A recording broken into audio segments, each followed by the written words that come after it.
Check out this ESP32 deep dive for an XBee PCB carrier board. Here in your schematics, I see that you're using the WRoom32E. Now, normally you would route all of these GPIOs to other components, but you've routed them all out to a set of connectors. In a production board, you would want to use a smaller microcontroller if you're not actually going to use any of these GPIOs. For your power supply, I see that you have one of these AMS LDOs, and that's probably going to be fine for this design where you're at really low current, but when you need to go to higher current, you're going to want to swap this out for a different LDO that has better thermal characteristics in the package. I'd suggest something from Texas Instruments, Renesas, or Microchip. Here on your WRoom, you have a bunch of nets connected to these NC pins, and you can see that they go down here to the connectors here in this part of the schematic. Now, normally these pins are not used because they are connected to the internal SPI flash on this module, so I would recommend removing those. Next, in your PCB, let's take a look in 3D. First things first, you have these two switches, and you can see that they're both right angle switches. I would suggest making those vertical switches.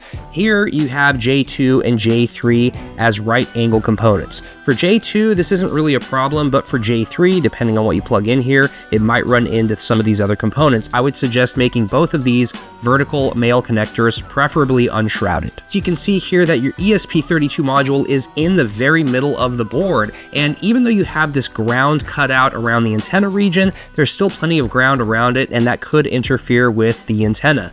I would suggest taking this ESP32 and moving it over to the board edge. You have plenty of room in this board to do that. Let's zoom in real close. We can see here that we have all of these ground pads, and these ground pads are connected to the die on the ESP32 microcontroller. Now, those pads need to connect to a plane because the whole point of these pads is not just to have a ground connection, it's also to dissipate heat into a large plane on an internal layer. What you should do is place some thermal vias right here in these regions in between these solder mask openings.